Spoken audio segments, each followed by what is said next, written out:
Oke. Eee, jadi untuk pertemuan keempat kali ini, kita membahas aduh ya ampun ini jauh sekali dari kimianya ya. Nggak apa-apa deh, sekali-sekali kita berasa jadi multitasking, multitalenta gitu ya. Emang cuma Sherina yang bisa multitalenta, kita juga bisa dong.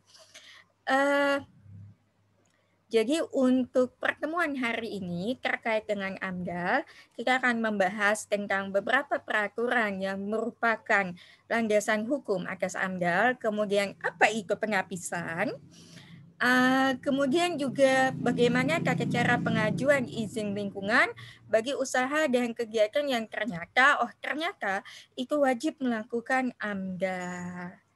Nah, jadi harapannya adalah setelah selesai perkuliahan ini, beberapa capaian pembelajarannya, jadi nanti setelah selesai perkuliahan, sambil di cross check deh ya, apakah perkuliahan hari ini Anda sudah mencapai tujuannya atau Anda cuma dapat ngantuknya aja. Jadi setelah selesai perkuliahan, yang diharapkan adalah mahasiswa bisa menyebutkan, emang AMDAL itu ada aturan hukumnya ya? Ada. Aturannya yang paling dasar itu ini gitu loh. Ya walaupun juga saya nggak akan minta rinci banget sampai peraturan menteri nomor sekian tahun sekian, kemudian pasal pasal ini, ayat ini, butir X, kemudian lampiran berapa ya nggak usah sampai segitunya.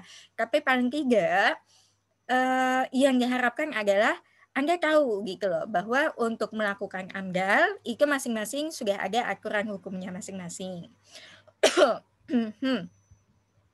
Kemudian, capaian pembelajaran yang kedua adalah kalau misalnya Anda ditanya apa itu penapisan di dalam AMDAL, penapisan di dalam AMDAL loh ya, kita nggak bicara tapisan saringan yang kalau lagi mau nyaring teh begitu.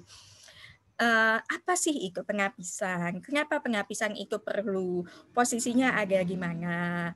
Anda bisa menjelaskannya, Anda tahu definisinya apa, kemudian Anda bisa menjelaskan kalau dalam melakukan AMDAL, penapisan itu dilakukannya kapan. Kemudian, dalam penapisan, salah satu langkah yang dilakukan dalam penapisan itu adalah memilih, pendekatan AMDAL yang mana nih yang akan digunakan. Nah, ada 3, jadi nanti capaian pembelajaran yang diharapkan juga nanti Anda bisa menyebutkan 3 pendekatan yang digunakan dalam AMDAL sesuai dengan Undang-Undang Nomor 39 itu apa saja. Kemudian kalau misalnya nih, ada yang nanya ke Anda, entah itu kakak Anda atau orang tua Anda atau calon mertua Anda gitu, ngomong, "Saya ini mau buka usaha tapi bingung AMDAL-nya itu gimana ya cara memprosesnya?" Nah, Anda bisa menjelaskan gambaran langkah-langkah proseduralnya itu seperti apa. Oke, kita mulai dari yang pertama dulu deh ya. Nah, kalau misalnya, apa sih namanya, kita bicara tentang undang-undang yang paling dasar. Undang-Undang Dasar Negara Republik Indonesia tahun 1945. Dulu ada yang suka baca itu nggak? Baca pembukaan UUD-nya dulu ya waktu SD, SMP, SMA kalau misalnya upacara. Well, anyway, uh, jadi pengelolaan lingkungan itu sebetulnya sudah dicantumkan, sudah menjadi salah satu amanah di dalam Undang-Undang 1945 pasal 28H ayat 1, ini yang sudah diamandemen di tahun 99 deh ya. Tahun 99 saya aja belum lahir, Bu. Langsung, ya tahun 99 kan pernah UUD kita diamandemen. Nah, di pasal tersebut saja Undang-Undang 1945 pasal 28H itu sudah menyatakan bahwa warga negara Republik Indonesia itu berhak untuk memperoleh lingkungan hidup yang baik dan sehat. Jadi itu adalah salah satu hak mendasar kita sebagai warga negara yang sudah diamanahkan di dalam UUD 1945. Nah, tidak hanya pada pasal 28 itu, di pasal 33 pun sebetulnya, pasal 33 pasti ingatnya langsung, oh itu yang hubungannya dengan ekonomi ya. Dulu saya ingatnya cuma pokoknya pasal 33 yaitu ekonomi aja pokoknya.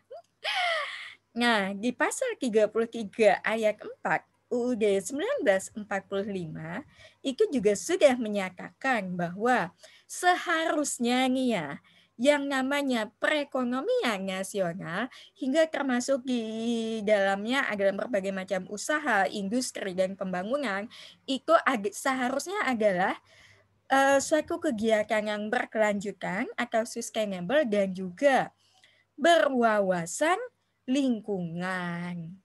Nah, jadi sebetulnya semua amanah yang ada di dalam Undang-Undang Dasar 1945 ini lalu diimplementasikan dalam bentuk berbagai peraturan, tapi yang paling utama itu sebetulnya adalah Undang-Undang Nomor 32 Tahun 2009. Ini adalah perinciannya. Kalau ini kan payung utamanya, deh ya. Kemudian amanah dari UUD 1945 itu diwujudkan dalam bentuk peraturan yang tertuang dalam Undang-Undang Nomor 32 Tahun 2009. Ini sudah saya upload di Simari juga terkait dengan PPLH, perlindungan dan pengelolaan lingkungan hidup. Sampai dengan tahun 2020 kemarin deh. Tahun 2020 muncullah yang namanya UU CK atau Undang-Undang Cipta Kerja. Nah, tapi saya bukan orang hukum, jadi saya tidak berani untuk menjelaskan terlalu detail. Tapi yang pasti Undang-Undang Nomor 32 Tahun 2009 ini sekarang dirubah dengan adanya Undang-Undang Nomor 11 Tahun 2020 yang mulai berlaku semenjak Februari 2021 yang lalu.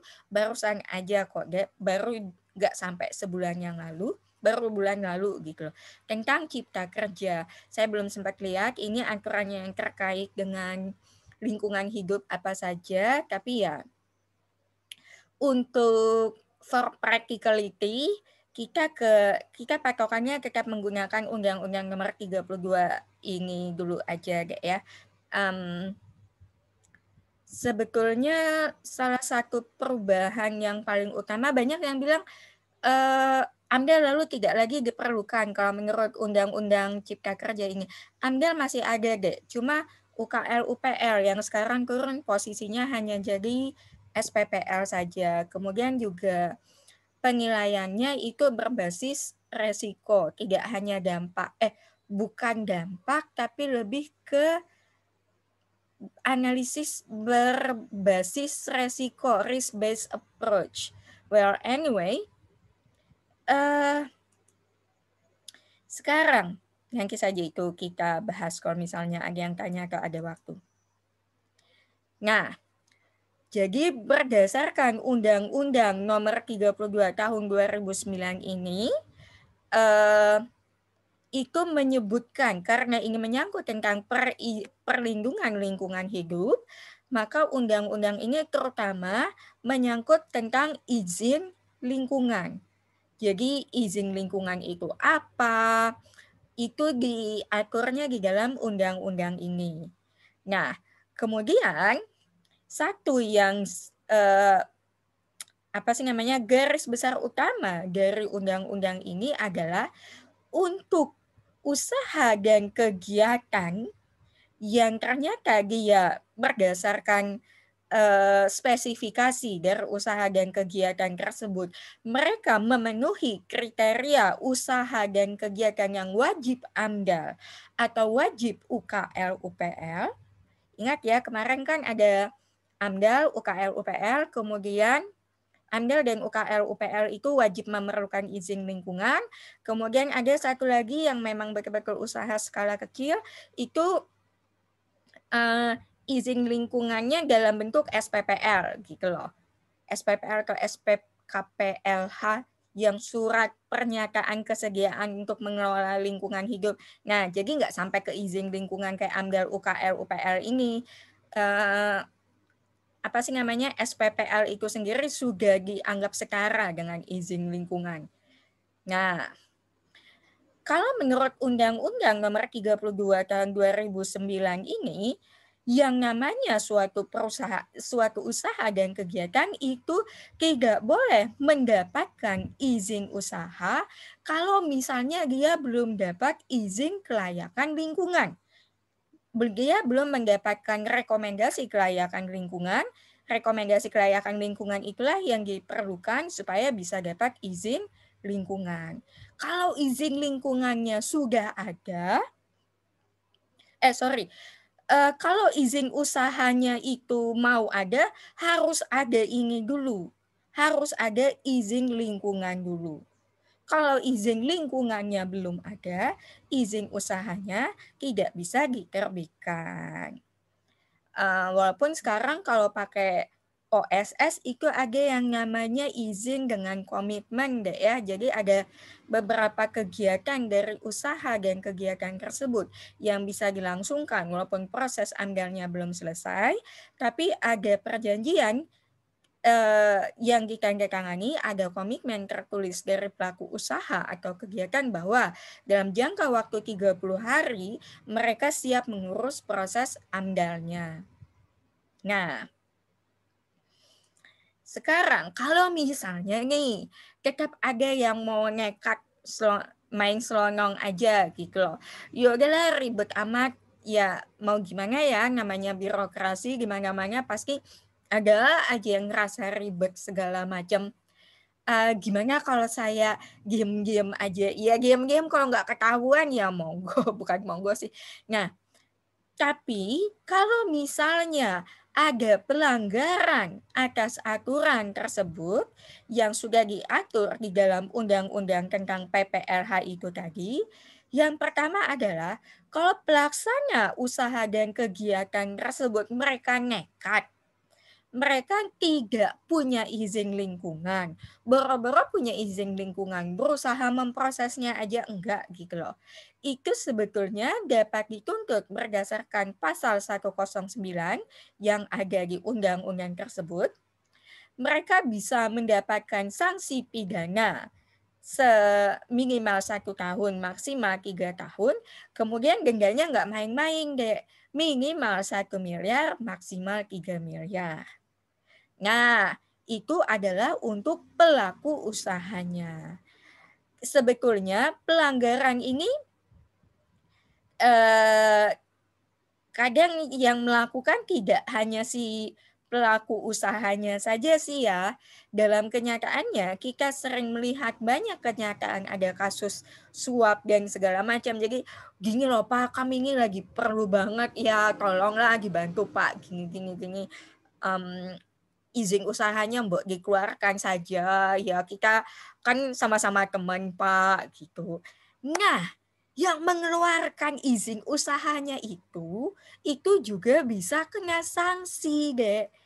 Berdasarkan pasal 111, kalau misalnya si pemangku kebijakan tersebut menerbitkan izin lingkungan, padahal pelaku usaha itu tidak punya AMDAL, tidak punya UKL, UPL, maka dia akan dikenakan sanksi berupa sanksi pidana dan denda ini.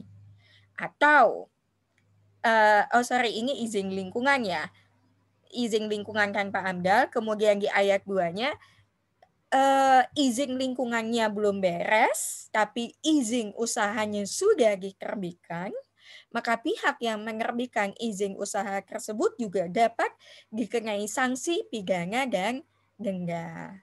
Oke, jadi aturan utama dalam PPLH, pengelolaan dan perlindungan lingkungan hidup terkait AMDAL itu aturannya sudah ada di dalam Undang-Undang Nomor 32 Tahun 2009 yang mencakup tentang apa itu izin lingkungan, kemudian juga apa saja usaha yang wajib AMDAL dan wajib UKL UPL, kemudian tidak hanya terkait dengan izin usaha apa saja yang wajib AMDAL atau wajib UKL UPL, undang-undang tersebut juga memuat sanksi atas pelanggaran dari ketentuan atas izin lingkungan itu tadi. Nah, sekarang salah satu langkah pertama di dalam pelaksanaan AMDAL di Indonesia itu ada yang namanya penapisan. Kalau misalnya kita ngomong dalam bahasa sehari-hari aja deh ya. Penapisan itu, asal penapisan itu kata kerjanya. Kata bendanya tapisan atau saringan. Nah, memakai saringan itu digunakannya untuk apa, Dek? Untuk memisahkan mana yang bisa lanjut, mana yang tertahan. Ya kan? Sama halnya dengan penapisan di dalam AMDAL. Penapisan atau screening awal. Dalam proses penapisan, yang namanya penapisan atau screening itu adalah proses di mana kita mengidentifikasi usaha tersebut untuk menentukan apakah usaha atau kegiatan tersebut wajib menyusun AMDAL atau tidak. Ini di berbagai negara ada yang penapisannya beberapa tahap. Jadi lihat dulu saringan pertama, undang-undang nomor sekian yang berlaku di mereka misalnya. Kemudian kalau misalnya, ini masuk dalam kriteria undang-undang tersebut nih. Kemudian dilihat lagi berdasarkan aturan X masih memenuhi kriteria itu atau tidak. Jadi ada beberapa tahapan. Nah, kalau di Indonesia proses penapisan itu hanya satu langkah. Satu langkah tapi banyak pengecualiannya. Nanti akan kita lihat beberapa usaha dan kegiatan yang mendapatkan pengecualian di dalam AMDAL. Tapi pada dasarnya yang namanya penapisan di dalam AMDAL itu adalah proses di mana kita berusaha mengidentifikasi untuk menentukan apakah kalau berdasarkan rencana dan rancangan kegiatan dan usaha yang dikasihkan ke kita ini nih ya, ini wajib AMDAL nggak sih? Atau jangan-jangan hanya perlu UKL, UPL aja? Atau malah dia cuma sekedar SPPL aja yang diperlukan? Nah, jadi posisinya di mana? Posisi penapisan itu betul-betul langkah awal sebelum AMDAL, deh. Jadi, kita lihat dulu rencana usaha atau kegiatan. Beberapa referensi menuliskan rencana usaha atau kegiatan ini sebagai deskripsi usaha atau kegiatan. Jadi kita lihat jenis usahanya seperti apa, kemudian juga skalanya sebesar apa, kita sesuaikan dengan peraturan pemerintah yang punya list.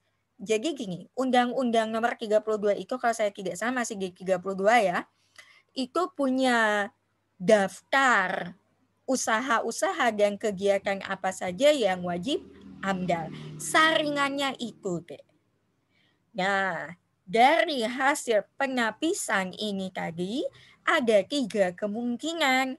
Yang pertama adalah usaha dan kegiatan tersebut tidak perlu izin lingkungan, tapi hanya perlu SPPL atau surat pernyataan kesanggupan untuk mengelola lingkungan hidup. Atau kemungkinan kedua adalah usaha tersebut ternyata hanya memerlukan UKL atau UPL untuk dapat memperoleh izin lingkungan. Atau kemungkinan yang ketiga adalah usaha tersebut wajib AMDAL, wajib untuk melakukan proses AMDAL untuk dapat memperoleh izin lingkungan. Nah, sekarang, oh iya benar, nomor 32. Undang-Undang nomor 32 ini adalah salah satu undang-undang yang paling komprehensif sih ya. Bukan paling komprehensif sih, payung besar utamanya ya Undang-Undang nomor 32 ini kalau untuk lingkungan hidup.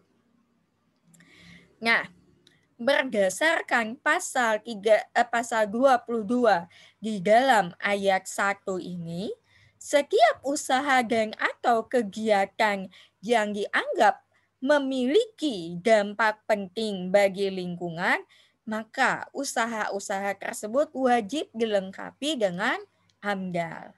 Rinciannya ada di dalam lampiran undang-undang ini. Jadi, di dalam undang-undang ini juga pasal 23-nya menyebutkan apa saja jenis-jenis usaha dan atau kegiatan yang dianggap berdampak penting. Kemudian juga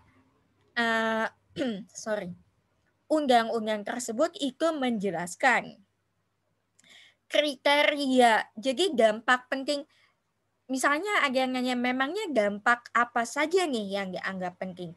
Apakah hanya dampaknya terhadap kehidupan sosial? Apakah hanya dampaknya terhadap pembangunan ekonomi? Apakah hanya dampaknya terhadap lingkungan hidup, hanya terhadap vegetasi saja? Nah, dalam Undang-Undang nomor 32 ini, itu pada pasal 22 ini disebutkan kriteria dampak pentingnya itu apa saja. Ini adalah aturan, jalan besarnya ya, jalan kecil-kecilnya, peraturan yang lebih rincinya, ini lalu dituangkan di dalam peraturan menteri.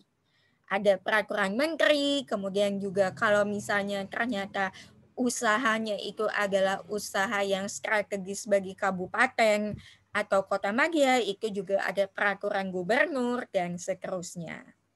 Nah, tapi tetap payung utamanya Undang-Undang nomor 32 tahun 2009. Kalian habis ini sampai ke bawah mimpi aja pokoknya Undang-Undang nomor 32 ini ya. Udah capek-capek bikin, ternyata diganti sama Cipta Kerja. Sedih nggak sih? Nah, sekarang saya tidak akan membacakan ini satu persatu deh ya. Ini aja suara saya ala kadarnya. Tapi pasal 23 tersebut sudah menyebutkan apa saja nih kriteria usaha dan atau kegiatan yang berdampak penting. Jadi proses yang dapat menimbulkan pencemaran dan seterusnya. Bisa dilihat di sini bahwa ini pun sebetulnya kriteria-kriteria usaha ini masih sangat umum.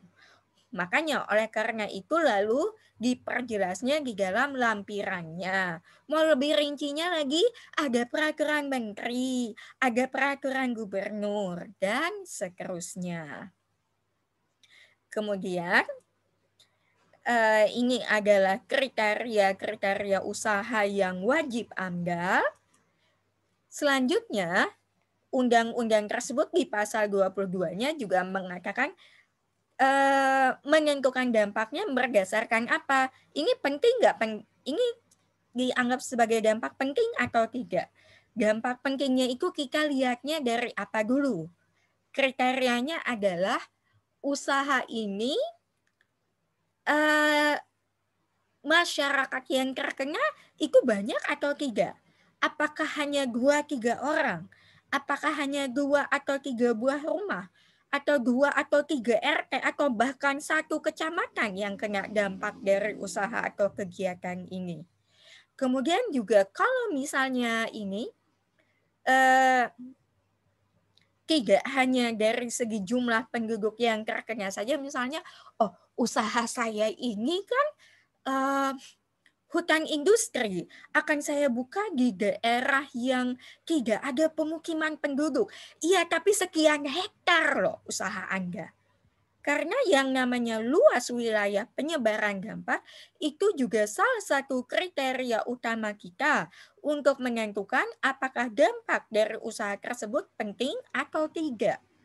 Misalnya tidak, saya bisa jamin karena usaha saya ini di tengah hutan antah berantah yang tidak ada sinyal Telkomsel misalnya, saya nggak usah pakai AMDAL nih karena tidak berdampak penting.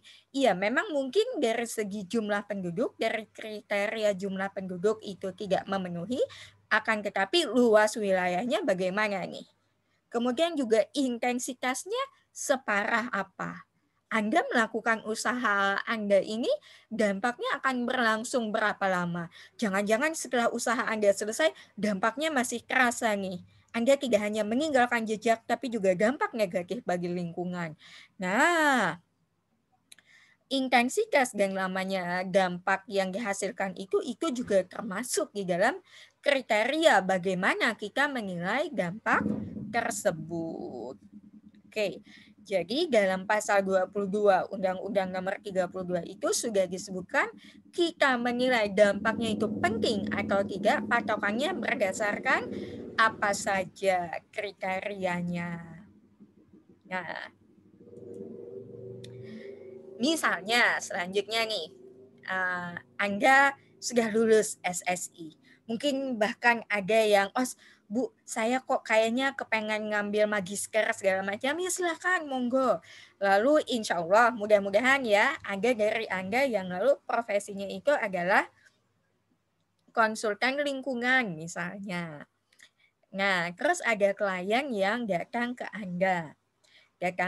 Klien yang datang ke Anda itu bilang, saya mewakili perusahaan X nih, perusahaan multinasional.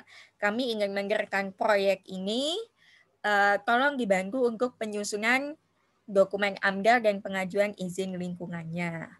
Sebelum Anda betul-betul ngambil kerjaan itu, lihat dulu, oh boleh silakan. Kalau mau konsultasi awal, misalnya Anda pasang tarif, kalau bisa pasang tarifnya pakai dolar deh ya kalau multinasional. Nah, lihat dulu, coba saya lihat deskripsi usaha Anda bagaimana, deskripsi kegiatan Anda gimana. Lihat dulu nih lokasi kegiatannya sesuai atau tidak dengan tata ruangnya. Soalnya kalau sudah tidak sesuai dengan tata ruang, ya sampai ke belakang juga nggak akan beres, bukan nggak akan beres ya, tidak akan keluar gitu loh izinnya secara legal.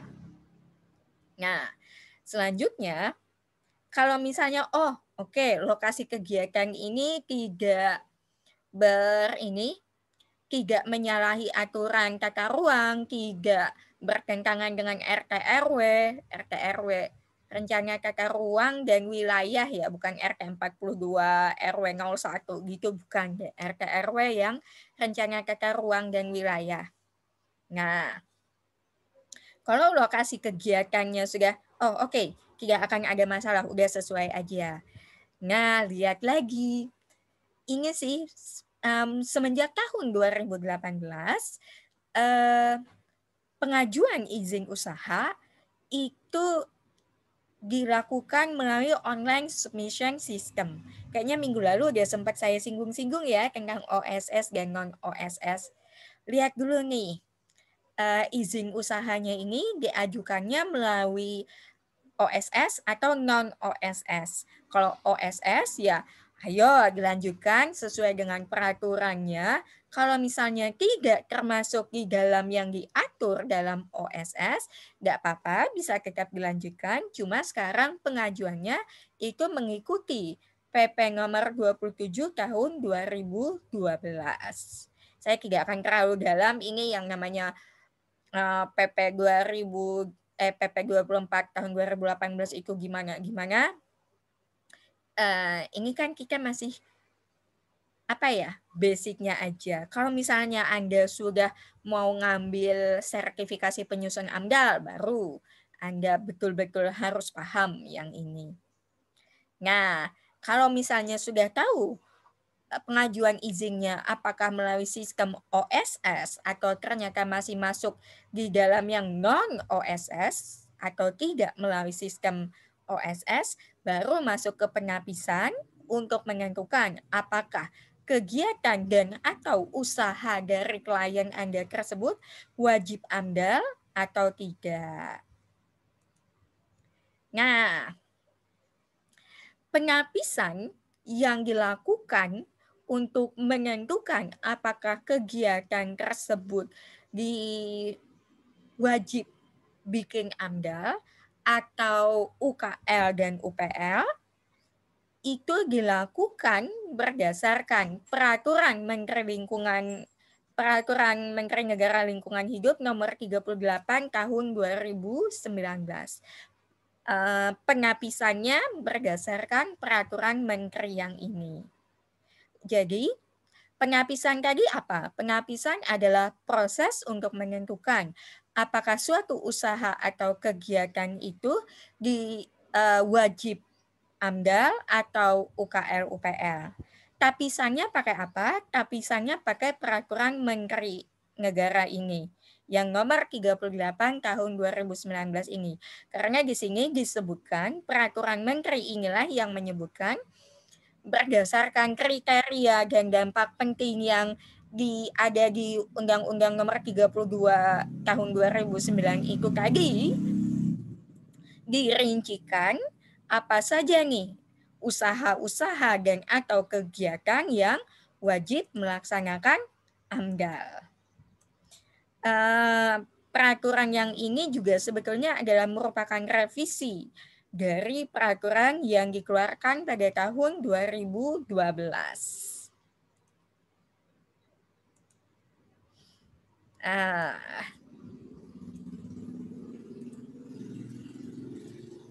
Jadi si tapisan kita ini tadi ingin memiliki batang tubuhnya apa saja, ada 25 pasal dan seterusnya. Kalau misalnya males baca ini,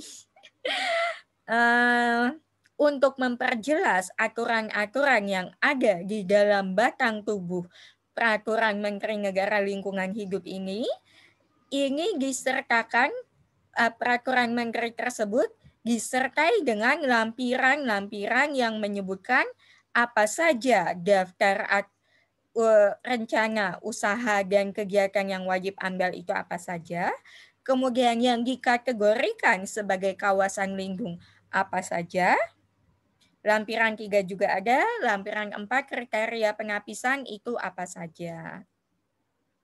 Nggak usah dihafalkan deh. Saya kuis nanti nggak akan nanya lampiran berapa yang isinya adalah rincian mengenai kawasan lindung yang menyebabkan suatu perusahaan wajib AMDAL kalau dilakukan di sana.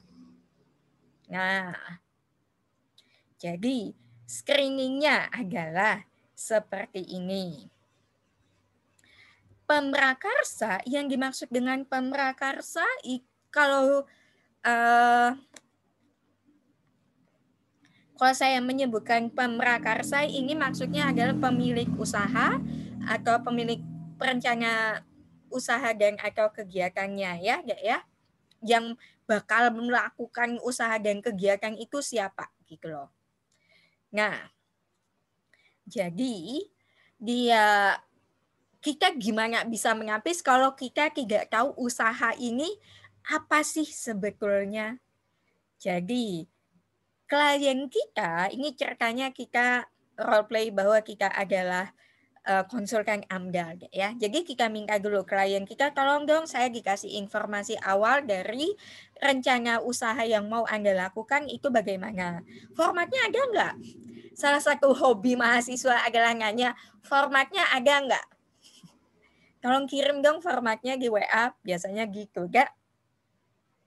Nah, berdasarkan lampiran 3 ini menunjukkan informasi awal apa saja yang diperlukan. Kemudian juga berdasarkan informasi awal tersebut, kita lihat lampiran 1 dari Permen LHK-nya ini, apakah usaha tersebut termasuk di dalam kegiatan yang wajib AMDAL. Kalau misalnya masuk ya wajib pakai AMDAL. Nah, tapi kalau misalnya, ternyata tidak masuk, klien Anda langsung senang dong. Wah, artinya saya nggak usah ini dong. Saya nggak usah bikin AMDAL dong, cukup UKL, UPL saja. Nanti dulu cuy, lihat dulu. sekarang lokasi Anda ini okelah tidak berlawanan dengan RT RW, tapi apakah berbatasan langsung dengan kawasan lindung? Nah, kawasan lindungnya yang dimaksud dengan kawasan lindung apa lagi? Ada, bisa dilihat di lampiran 2. Nah, kalau misalnya ternyata berbatasan langsung dengan kawasan lindung, masih ada kemungkinan apakah dia lalu jadinya menjadi wajib AMDAL, atau ternyata walaupun dia berbatasan, walaupun lokasi pelaksanaan usaha atau kegiatan tersebut lokasinya berbatasan dengan kawasan lindung, ada kemungkinan dia masuk di dalam yang kriteria pengecualian. Kalau dia tidak masuk di dalam kriteria pengecualian ini, ya mau nggak mau AMDAL. Kalau nggak mau AMDAL, kayak keluar izin lingkungannya. Kalau tetap nekat, tetap melaksanakan usaha, silahkan Anda bayar dendanya 3 miliar, silahkan menghabiskan waktu di penjara. Nah, tapi kalau misalnya ternyata si usaha tersebut memenuhi kriteria pengecualian, maka dia tidak wajib AMDAL, tapi wajibnya pakai UKL, UPL, atau SPPL, atau mungkin ketentuan yang lainnya. Apalagi sesudah Cipta Kerja ini, saya masih belum terlalu paham ini aturan yang lainnya apa saja. Anyway, ikut tadi deh ya. Langkah-langkahnya kalau untuk screeningnya, pertama lihat dulu rencana kegiatannya seperti apa. Berdasarkan rencana kegiatan, lihat apakah kegiatan atau usaha tersebut termasuk di dalam kegiatan yang wajib AMDAL atau tidak. Kalau misalnya memang masuk di dalam lampiran 1, nggak usah pakai mikir sih, ya artinya memang langsung saja AMDAL-nya diproses. Tapi kalau misalnya, tidak masuk nih di dalam lampiran 1, jangan langsung memutuskan bahwa, ini artinya UKL, UPL aja sudah cukup. Lihat lagi apakah lokasinya ini berbatasan dengan kawasan lindung atau tidak. Kalau misalnya memang tidak berbatasan, jadi kalau misalnya tidak ada di dalam lampiran 1, tidak memenuhi kriteria yang ada di lampiran 1, dan juga lokasi pelaksanaan tersebut tidak berada di dalam ataupun berbatasan langsung dengan kawasan lindung, ya artinya wajib UKL, UPL. Tapi kalau misalnya tidak memenuhi kriteria yang ada dalam lampiran 1, tapi dari segi lokasi ternyata dia pelaksanaannya di dalam kawasan lindung atau bahkan cuma di sebelahnya aja, berbatasan langsung. Nah, lihat lagi apakah bisa masuk yang pengecualian atau tidak. Kalau masuk dalam pengecualian, artinya cukup UKL, UPL. Kalau misalnya tidak masuk di dalam pengecualian, ya ambillah si klien Anda ini tadi. Oke? Nah, apa sih namanya?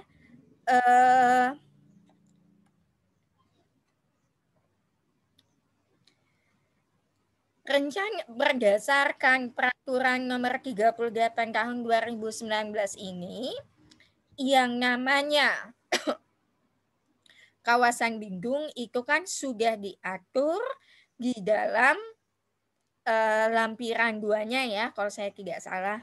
Nah, akan tetapi ada beberapa kegiatan yang kalau misalnya dilakukan di dalam kawasan lindung tersebut atau berbatasan dengan kawasan lindung, ini juga bisa saja kegiatan dan usaha tersebut diberi pengecualian. Jadi nggak usah AMDAL, tapi cukup UKL, UPL.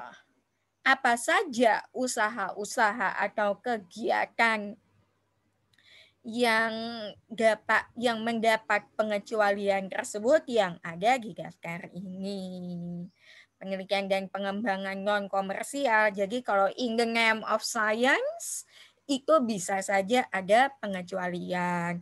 Atau misalnya, lah gimana, wong kegiatannya itu adalah restorasi lahan gambut misalnya. Ya itu enggak usah AMDAL, karena dianggap sudah punya rencana perlindungan lingkungan hidup yang cukup jelas dan seterusnya. Oke? Memang ada beberapa yang ambigu sih di sini, misalnya kegiatannya dilangsungkan di kawasan lindung, tapi yang melakukan kegiatan itu adalah penduduk asli di daerah tersebut, kemudian kegiatannya berupa budidaya atau misalnya pertanian atau perkebunan dan dilakukan oleh penduduk setempat, penduduk asli setempat, dan kemudian dianggap bahwa kegiatan budidaya yang mereka lakukan atau kegiatan bercocok tanamnya mereka itu dianggap tidak akan memberikan dampak negatif yang penting bagi lingkungan hidup. Di sini ada kata-kata di bawah pengawasan ketat sih, ini mungkin yang masih ambigu kadang-kadang ya.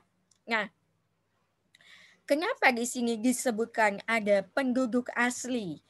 Karena ini kaitannya dengan traditional ecological knowledge, deh.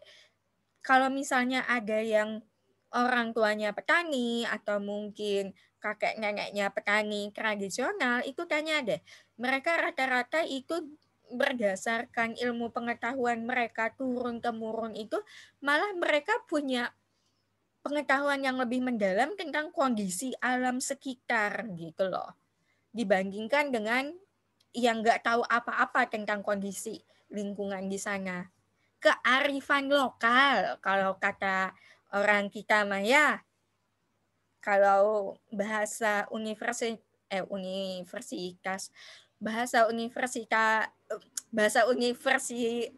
kenapa sih saya bahasa universalnya traditional ecological knowledge atau indigenous ecological knowledge. Nah, jadi seperti yang sudah disebutkan tadi, ada beberapa kegiatan yang kalaupun misalnya dia dilakukan di daerah yang dianggap sebagai kawasan lindung atau di daerah yang berbatasan langsung dengan kawasan lindung, bisa saja kegiatan-kegiatan tersebut mendapatkan pengecualian dari kewajiban untuk melakukan AMDAL. Ada kegiatan penelitian dan pengembangan, kemudian kenapa misalnya in the name of science, for science sake tadi dianggap nggak usah pakai AMDAL segala, karena kalau atas nama penelitian nih ya, kalau alasannya adalah untuk penelitian yang dilakukan dengan metode ilmiah. Anda melakukan penelitian itu kan nggak asal ya, ada prosedurnya, ada langkah-langkah SOP yang Anda ikuti, dan itu semua ada rasionalisasinya. Nah, oleh karena itu, karena kegiatan penelitian tadi dianggap sudah memiliki prosedural yang legit, yang rasional, sudah ada SOP-nya, sudah ada pengelolaan yang jelas akan seperti apa, termasuk juga pengelolaan yang mungkin timbul kalau misalnya ada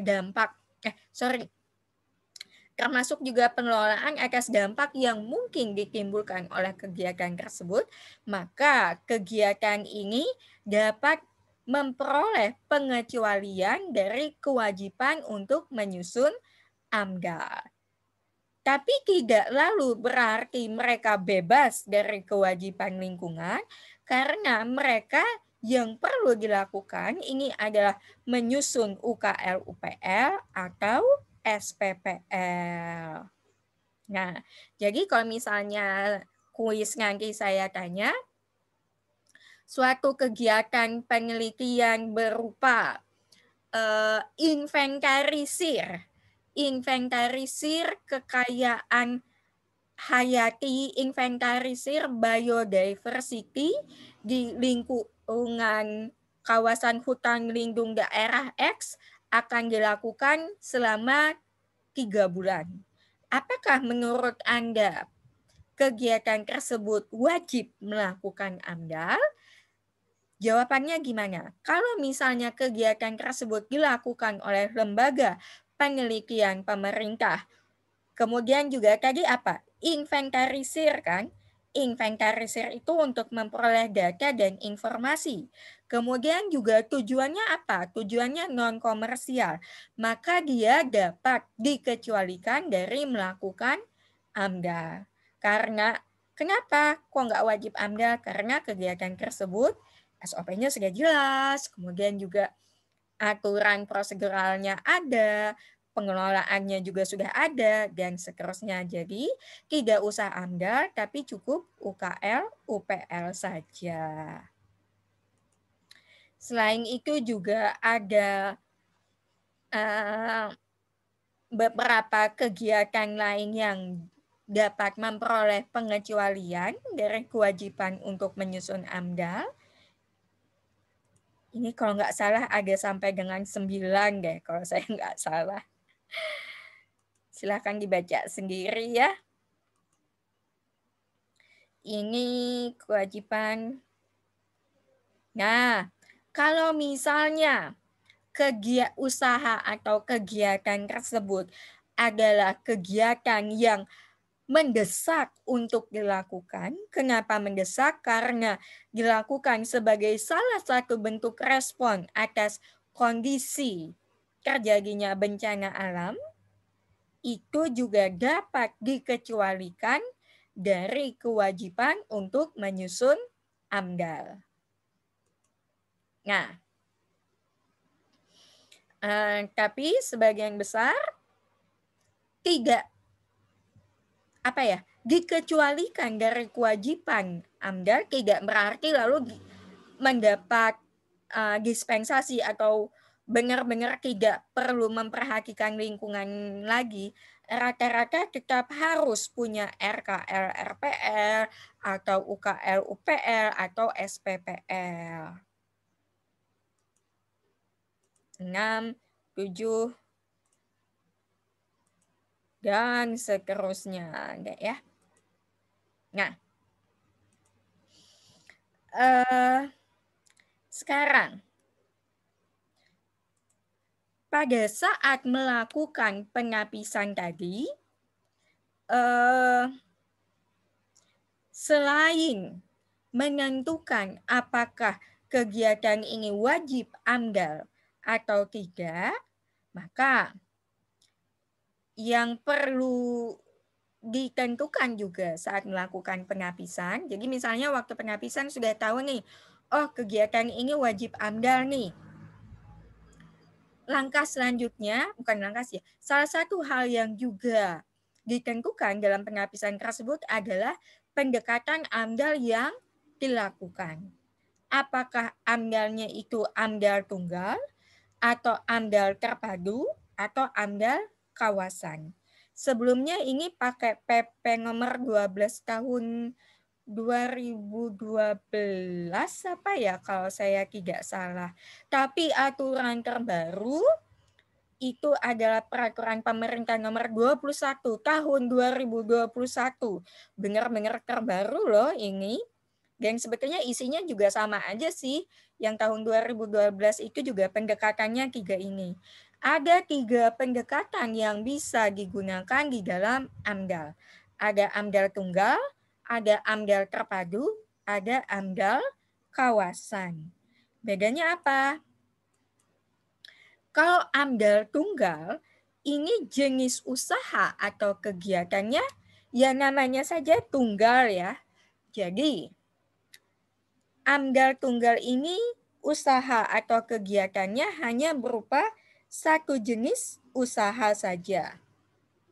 Kewenangan pembinaan usaha tadi ada di bawah satu kementerian.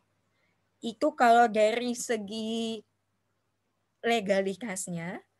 Tapi kalau misalnya kita lihat dari segi persebaran dampaknya sendiri juga, sebaran dampak yang ditimbulkan oleh usaha dan atau kegiatan ini biasanya terkonsentrasi pada satu titik saja. Jadi sebaran dampaknya itu cenderung concentrated, tidak terlalu luas kemana-mana, dan ya hanya dari satu sumber saja gitu loh. Beberapa contohnya misalnya proyek pembangunan jalan tol itu bisa dianggap sebagai AMDAL tunggal. Karena kegiatannya cuma bikin jalan saja kan. Anda nggak sambil yang bikin bioskop di sebelahnya atau iseng kalau misalnya jalan tol lagi macet, untuk menghibur para pengguna jalan tol yang sedang macet, gimana kalau kita bikin kolam renang di sebelah jalan tolnya? Enggak kan? Nah, karena proyeknya hanya satu jenis saja, maka jadinya AMDAL tunggal. Pembangunan gedung sekolah, misalnya gedung sekolah yang sekolah para anak sultan misalnya ya, kan itu gede gitu ya. Atau rumah ibadah dan seterusnya. Tapi basically yang namanya AMDAL tunggal itu untuk usaha dan atau kegiatan yang memang hanya satu jenis saja. Berbeda halnya dengan AMDAL terpadu. Nah, kalau AMDAL terpadu, gimana ya? Anda punya suatu rencana usaha dan atau kegiatan yang skalanya itu memang skala besar. Nah, jadi saya mau klien Anda punya usaha, kemudian dalam satu area tersebut sudah direncanakan nih. Misalnya klien Anda adalah perusahaan pertambangan. Jadi dia bilang, oke, saya pengen punya usaha berupa tambang di sini. Satu, ada ini. Usahanya berupa penggaliannya.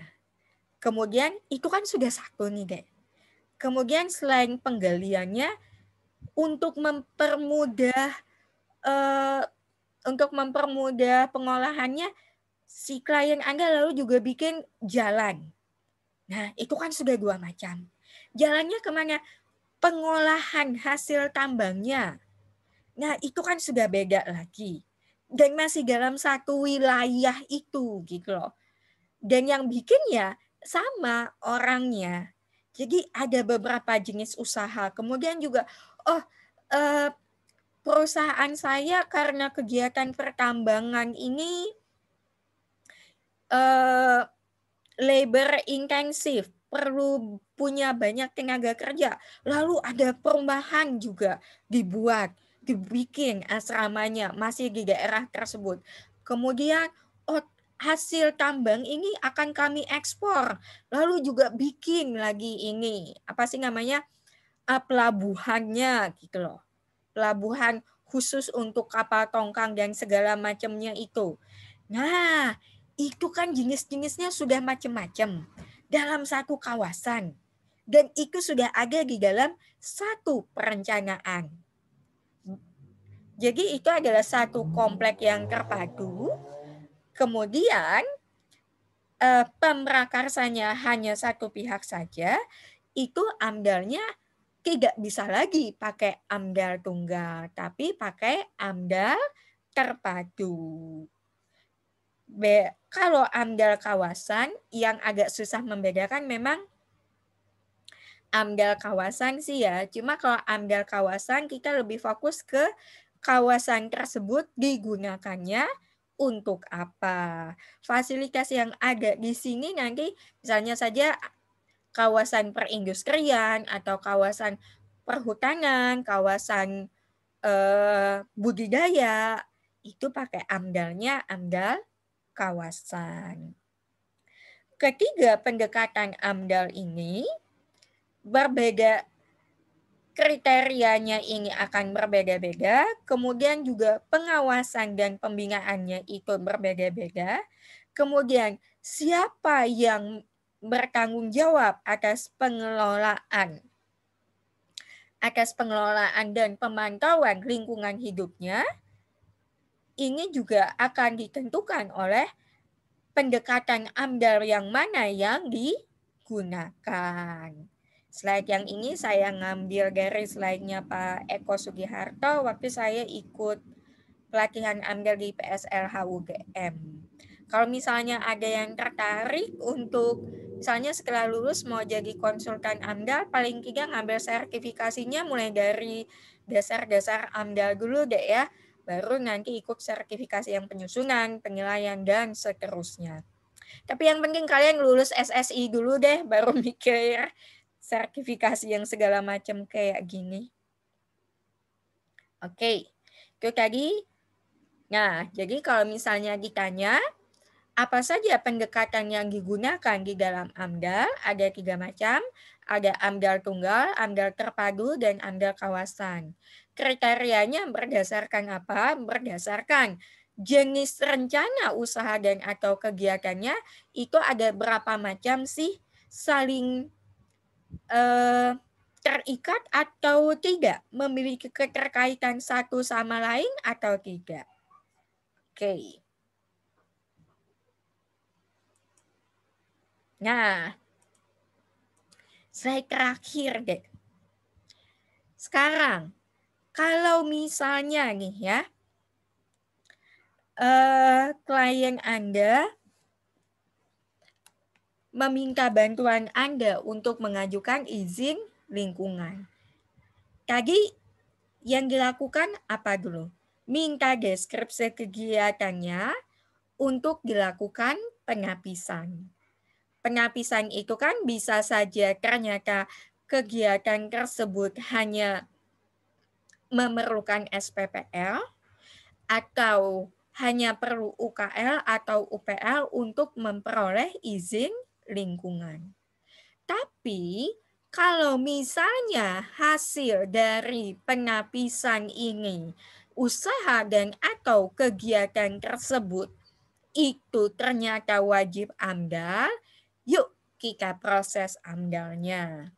Jadi, caranya gimana? Langkah-langkahnya.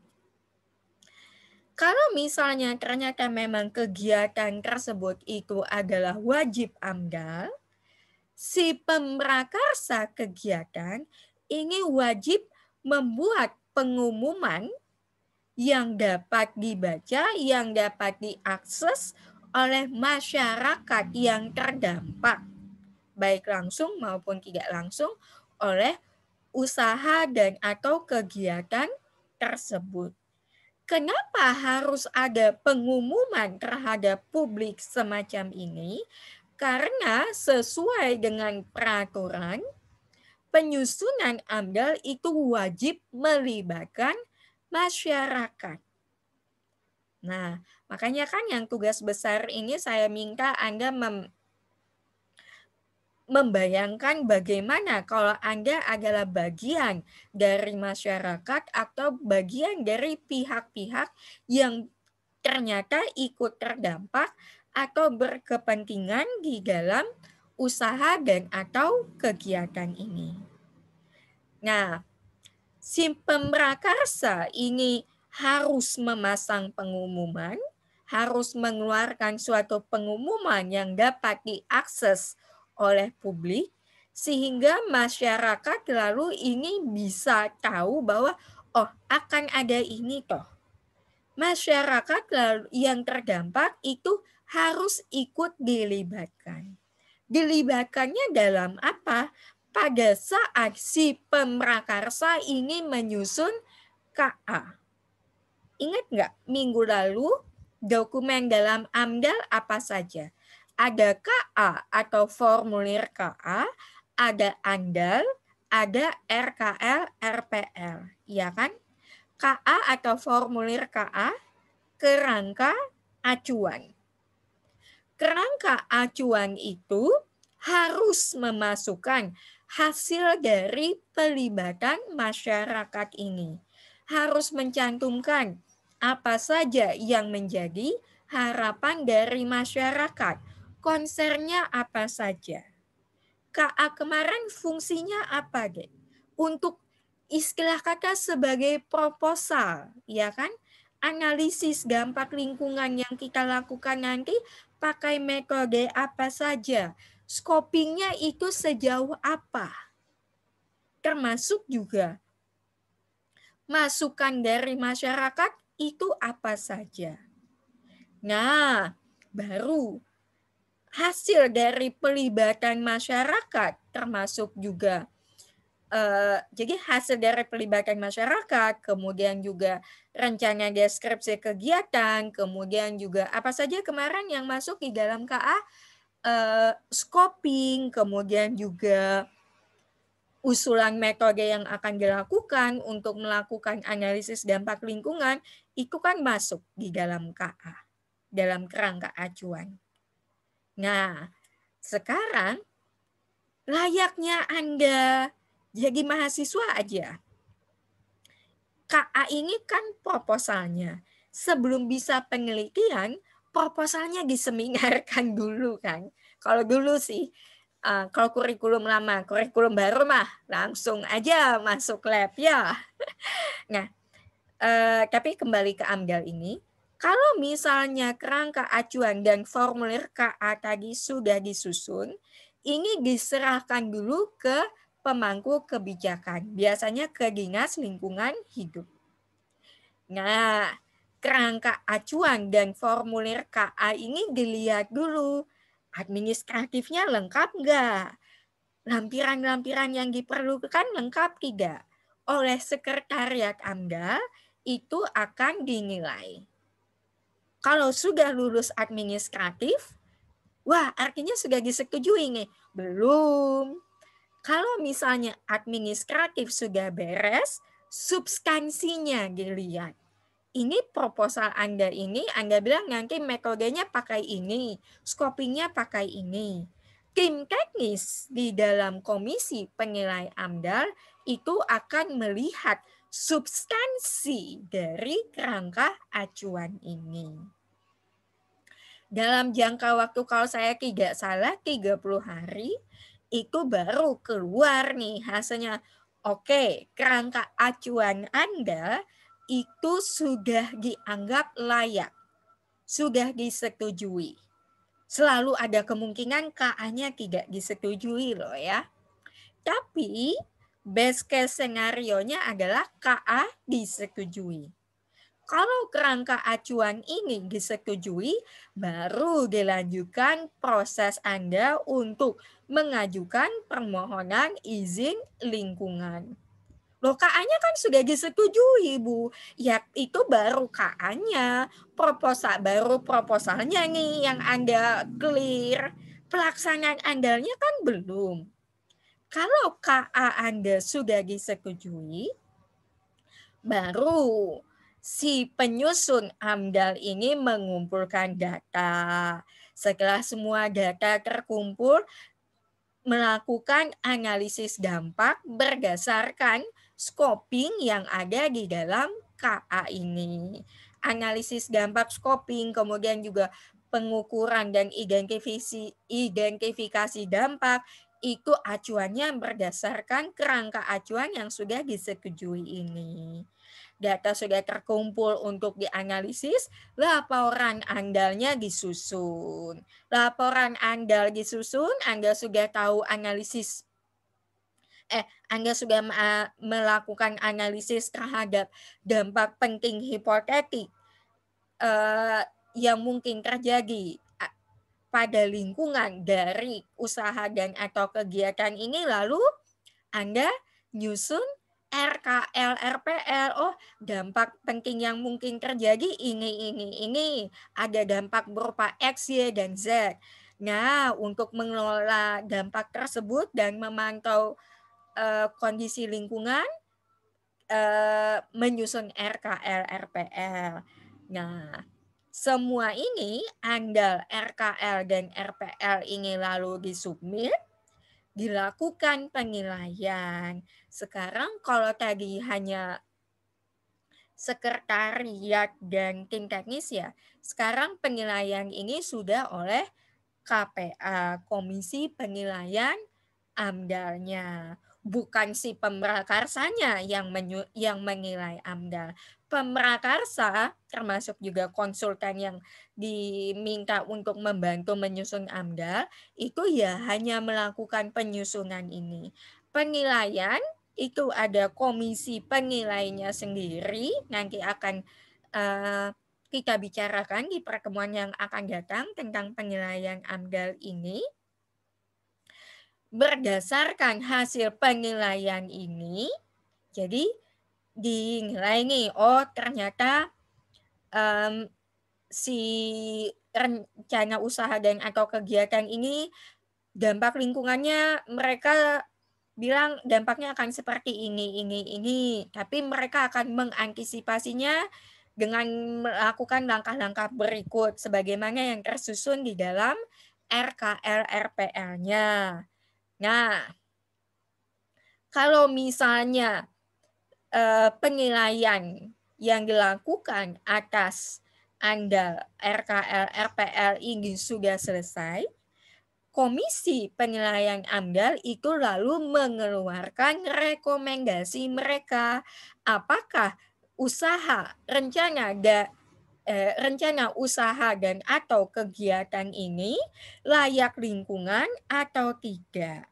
Kalau layak lingkungan ya izin lingkungannya keluar, kalau tidak layak lingkungan ya tolonglah diperbaiki lagi. Makanya diperbaikinya mungkin memangnya tidak ada alternatif lain ya? Memangnya Anda harus membuat dengan skala seperti ini ya? Salah satunya adalah ya jadi bahan evaluasi juga gitu loh bagi si pemrakarsa ini apakah memang usaha dan atau kegiatan yang mau dilakukan ini sudah merupakan sudah merupakan alternatif yang terbaik atau bukan. Oke. Jadi yang kadang-kadang lupa di sini adalah bukan langsung masuk dokumen AMDAL-nya semua sekaligus loh ya, tapi KA-nya dulu, proposalnya dulu. Kalau kerangka acuannya sudah clear, baru yang disubmit itu AMDAL, RKL, dan RPL-nya. Ya. Untuk hari ini sebentar kita balik lagi ke capaian pembelajaran tadi. Capaian pembelajarannya mana apa ini?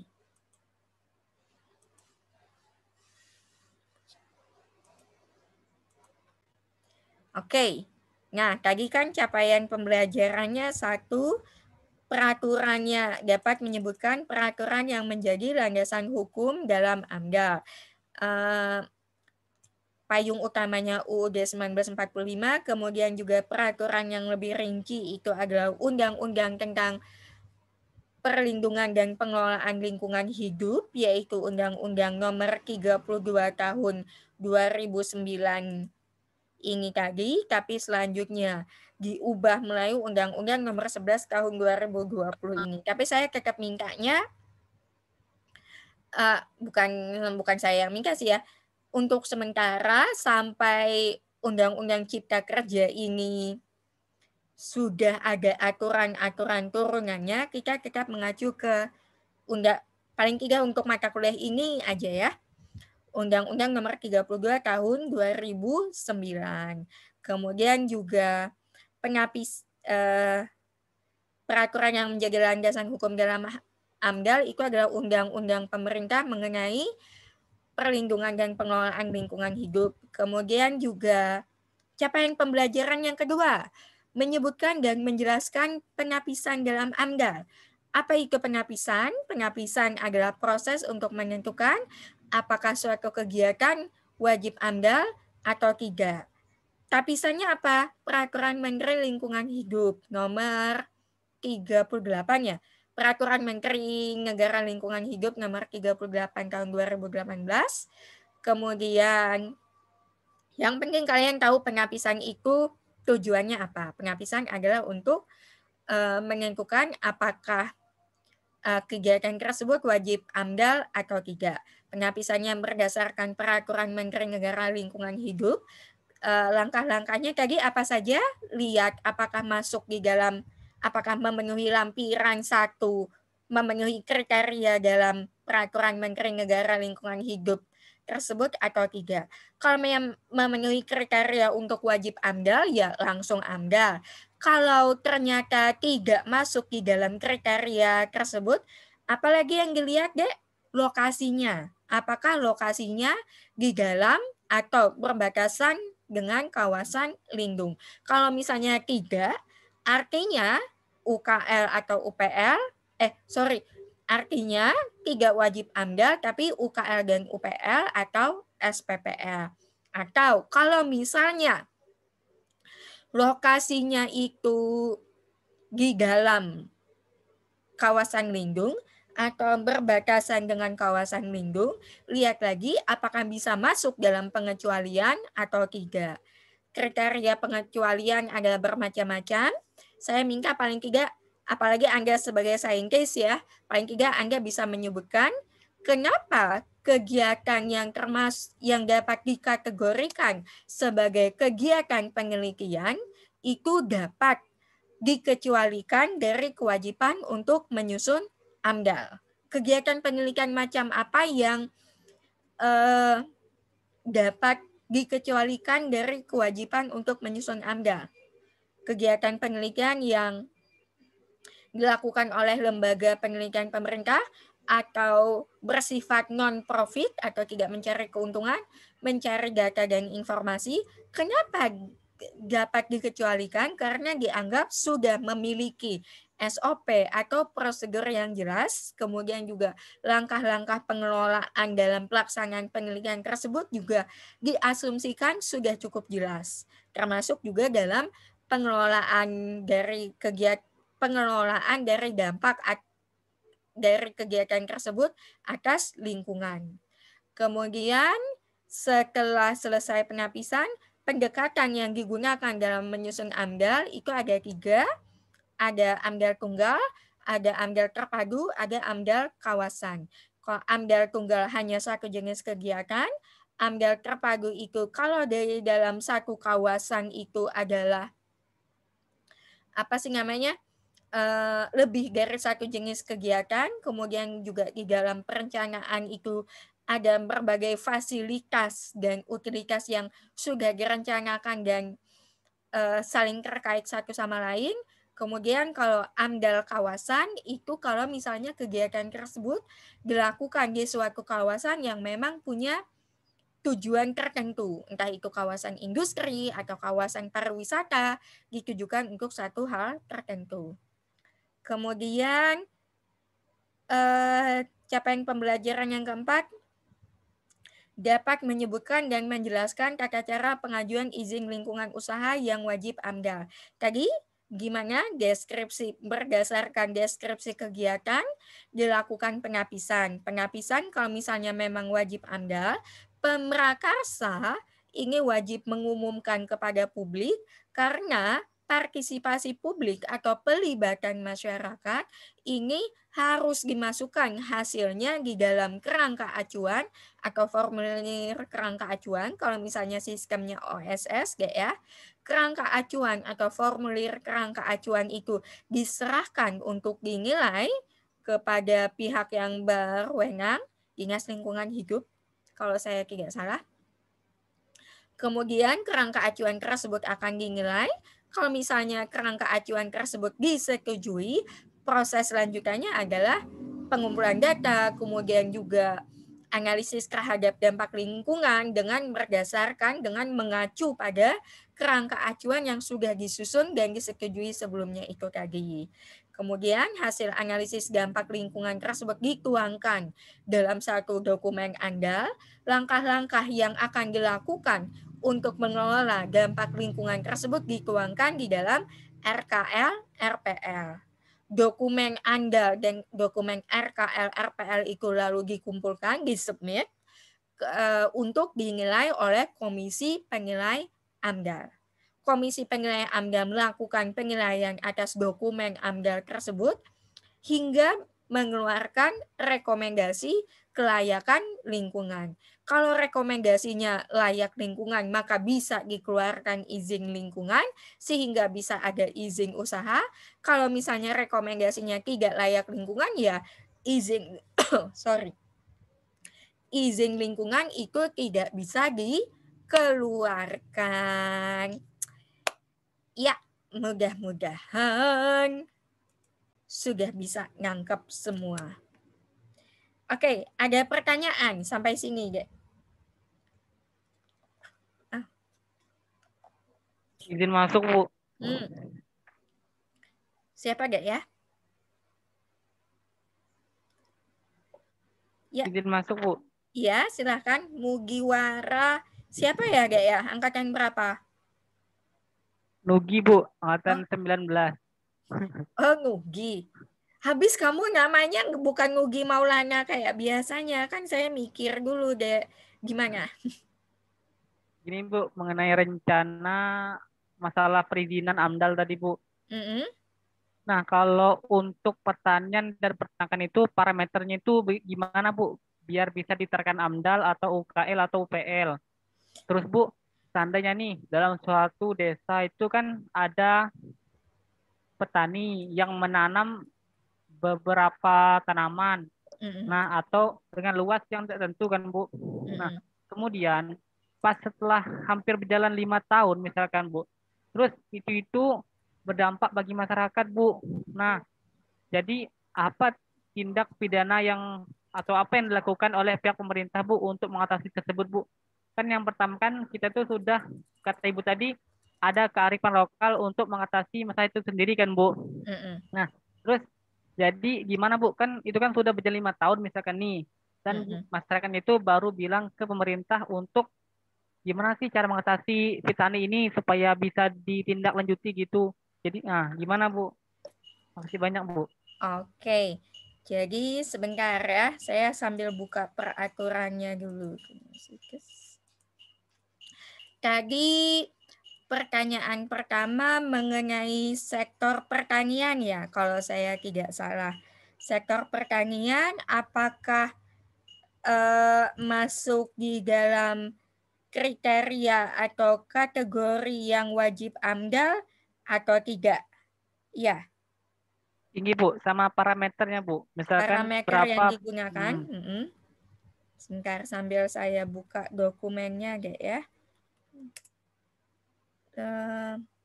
Peraturan sektoral, keterlibatan masyarakat, tata laksana, pedoman penyusunan, Permen LHK, oh ini.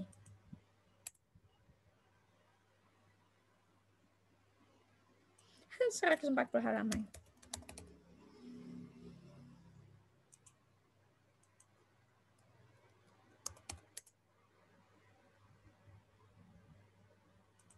Oke.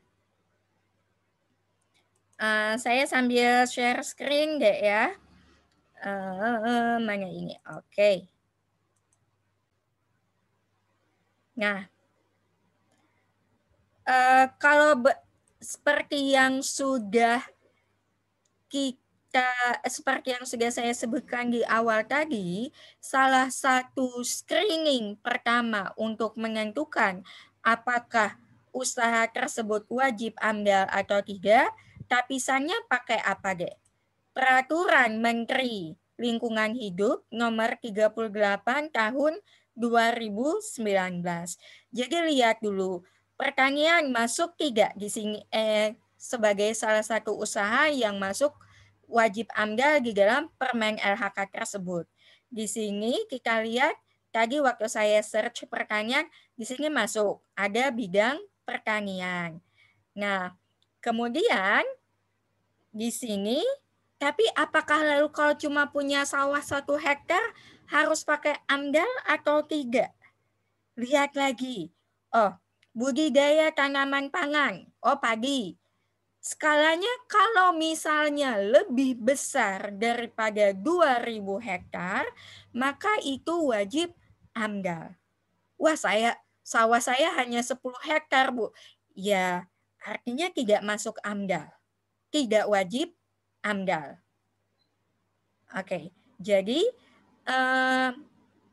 salah satu kriteria utama yang dilihat itu adalah ingat nggak tadi kalau berdasarkan Undang-Undang yang nomor 32 tahun 2009, kriteria dampak penting itu yang pertama adalah banyaknya masyarakat, jumlah masyarakat yang terkena dampak. Kemudian yang kedua adalah kriterianya adalah seberapa besar luas wilayah dari usaha dan atau kegiatan tersebut. Untuk pertanian atau budidaya tanaman, ini yang dilihat adalah luasannya itu. Dan kategorinya baru wajib AMDAL kalau berdasarkan peraturan Menteri Lingkungan Hidup yang kita jadikan sebagai tapisan kita untuk menentukan wajib AMDAL atau tidak itu tadi adalah 2.000 hektar. Kalau kurang dari 2.000 hektar itu tidak wajib AMDAL. Kita lihat lagi pertanyaannya di daerah mana nih, di provinsi mana.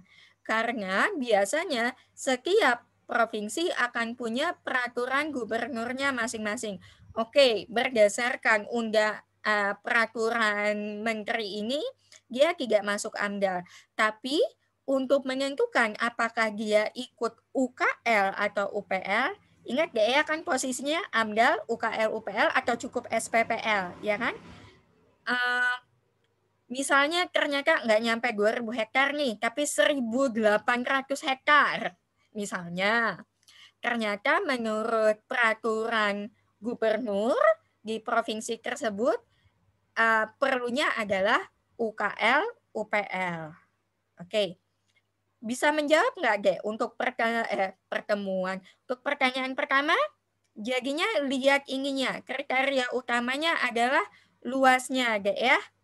Kalau luasnya tidak sampai 2.000 hektar, itu tidak wajib AMDAL. Untuk pertanyaan pertama, gimana Nugi? Ini Bu. Terjawab Bu, makasih Bu. Oke, untuk pertanyaan kedua, tadi apa sih?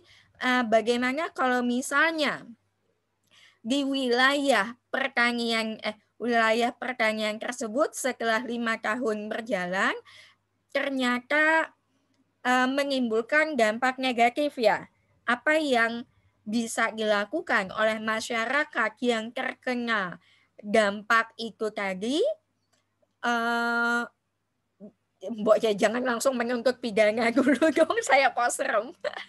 Apa yang bisa dilakukan untuk paling tidak mengurangi kerugian yang mereka alami ya, Dek ya? Kalau saya tidak salah. Oke, yang pasti dulu kalau bisa, kalau saran saya, ini bukan jawaban baku yang pasti harus begitu ya, tapi ini hanya menurut pandangan saya. Yang pertama adalah datangi dinas atau instansi, atau kalau misalnya tingkat dinas dan instansi itu terlalu ribet, bertele-tele segala macam, mungkin lembaga swadaya masyarakat atau NGO atau apa yang memang kompeten di bidangnya itu untuk melihat apakah memang dampaknya memang betul-betul berasal dari si usaha pertanian ini. Karena jangan menuduh tanpa kita jangan sampai menuduh tanpa kita punya bukti yang legit bahwa memang itu tuh penyebabnya. Jadi datangi pihak atau dinas instansi yang terkait dan kompeten untuk melakukan penilaian apakah memang dampak negatif yang diderita tersebut berasal dari usaha itu. Kalau misalnya memang iya, nah ini baru di prosesnya dilihat dulu apakah, saya tidak mau berbicara terlalu jauh tentang alur hukum pidana maupun perdata ya, tapi paling tidak bisa mulai dari lembaga pemerintahan di tingkat yang paling mendekati terlebih dahulu. Entah itu di kecamatannya, laporkan ke kecamatannya atau di kabupatennya. Saya tahu mungkin tidak betul-betul menjawab secara keseluruhan ya, tapi dengan informasi yang sangat terbatas juga agak terlalu dini kalau misalnya kita langsung saklek jawabannya seperti apa. Oke? Terima kasih banyak Bu atas jawabannya. Oke. Ada lagi yang mau ditanyakan yang lain?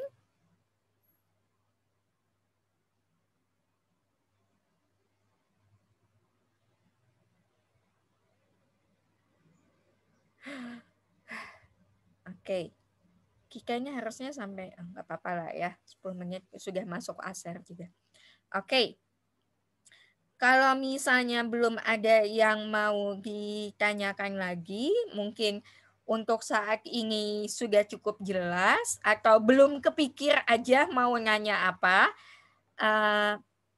untuk saat ini sampai sini dulu. Minggu depan kita akan mulai masuk. Mudah-mudahan kita sudah bisa masuk ke ini ya. Oh iya, minggu depan kayaknya saya ada jadwal. But anyway, minggu depan rencananya kita mulai masuk ke scoping atau pencakupan. Kemudian scoping itu karena cukup luas, bahasanya mungkin 2 kali pertemuan. Sesudah itu kita UTS ya, ya. Anyway, jangan lupa absen sampai jam 6. Tolonglah jujur deh ya. Ini pesertanya dari tadi saya lihat tidak sampai 60. Jadi kalau misalnya mengisi absen itu hadir 65 orang kok ya bisa gitu. Tapi ya sudahlah. Jangan lupa absen sampai jam 6. Rekaman perkuliahan mudah-mudahan besok sudah bisa saya upload. Kalau misalnya mungkin tadi ada yang ketinggalan nyatet lah, atau mungkin terkelap, atau sempat lewat ketiduran segala macam, mudah-mudahan rekamannya bisa membantu. Materinya seperti yang sudah saya sebutkan tadi, sudah saya PPT-nya sudah saya upload di e-learning Simari. Oke, itu saja untuk hari ini. Mudah-mudahan yang materi pada hari ini bisa bermanfaat. Paling tidak Anda jadi lebih tahu tentang prosedural dalam AMDAL. Ternyata rumit ya kayak ya yang namanya AMDAL itu. Itu saja. Wabillahi taufiq wal hidayah. Wassalamualaikum warahmatullahi wabarakatuh. Terima kasih semuanya.